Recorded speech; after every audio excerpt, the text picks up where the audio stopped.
Hello students, welcome back to my channel. Today I am going to solve Brian Martin প্রশ্নবিদ্যা 2024 আমরা class 6 এর second number school second summative English solve করব। And before start this video I request my all viewers to subscribe my channel and keep support me.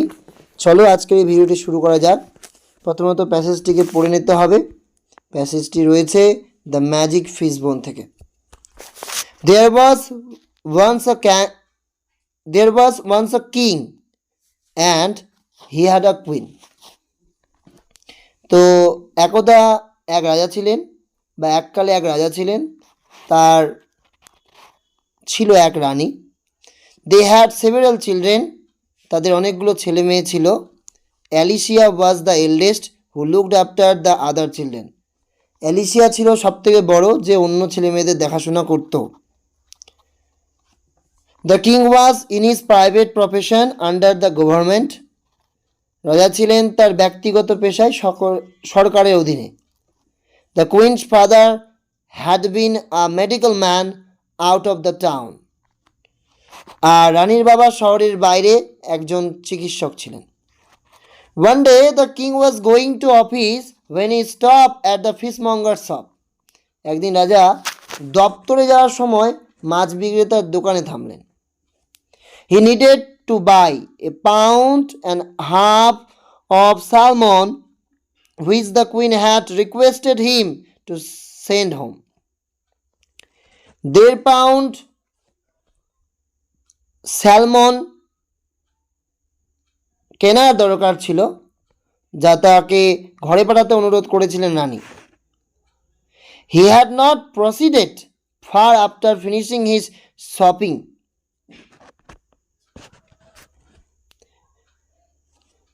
কেনাকাটার পর তিনি বেশি দূর এগোননি বা যায়নি। When the fishmonger's errand boy came running after him.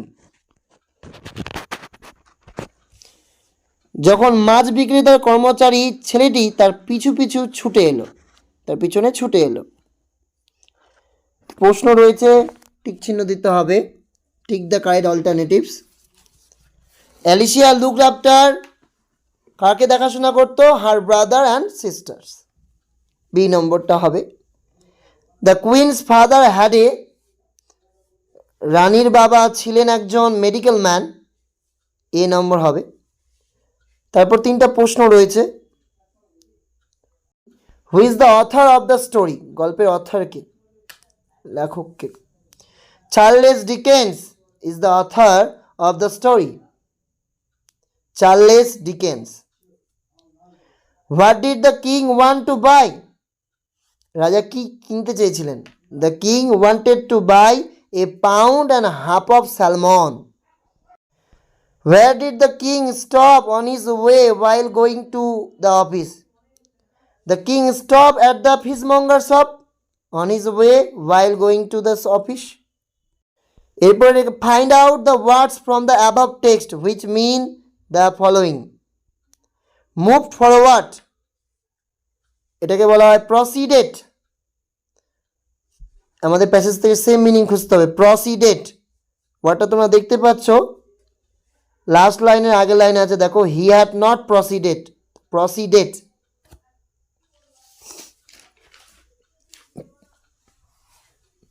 অগ্রসর হওয়া।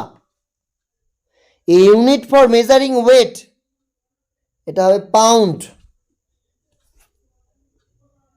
Unseen, Kolkata is a big city, Kolkata একটি বড় শহর। It stands to the east of the river Hooghly, এটি হুগলি নদীর পূর্ব দিকে দাঁড়িয়ে রয়েছে। Kolkata is an old city, Kolkata একটি পুরনো শহর।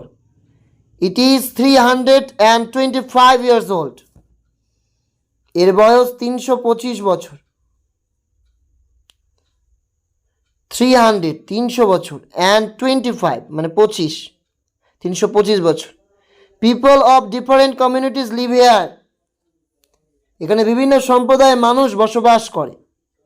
দেয়ার are many big mansions in the city, শহরটিতে অনেক বড় বড় কি রয়েছে? অট্টালিকা রয়েছে। The city has many important places to visit, শহরে দেখার জন্য অনেক গুরুত্বপূর্ণ স্থান রয়েছে।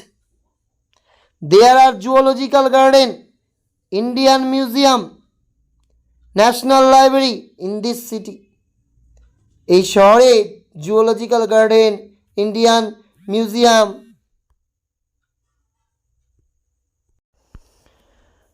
Zoological garden, Indian museum, national library এই শহরে রয়েছে। ইট হ্যাজ মেনি অ্যাট্রাকশন, এখানে অনেক আকর্ষণীয় জিনিস রয়েছে, এটার মধ্যে অনেক আকর্ষণীয় জিনিস রয়েছে। The Victoria Memorial is one of them, Victoria Memorial হচ্ছে তার মধ্যে একটি।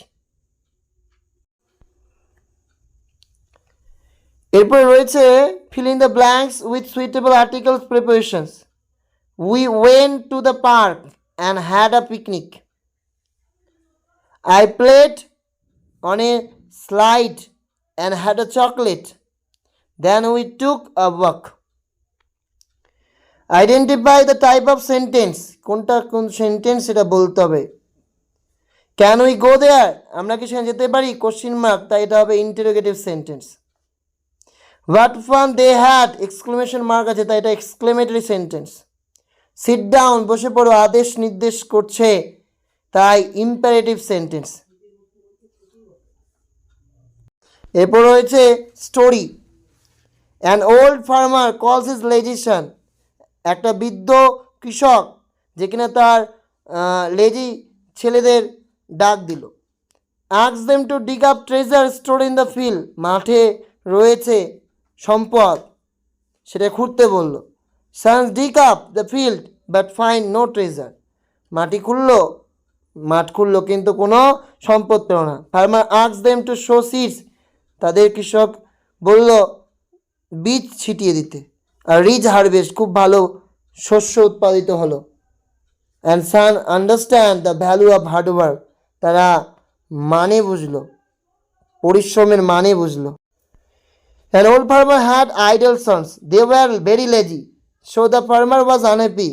He hit upon a plan. He called his son and said, "My son, I have kept a hidden treasure in the field. Dig the field and you will find it." The sons went to field. They dug the whole field. They worked hard, but they found no treasure. Lastly, they planted the field with corn. In time, the golden grain came out of the field. They earned enough money. They became happy. They learned the meaning of the hidden treasure. Hard work brings good fortune. পরিশ্রম সফলতা আনে।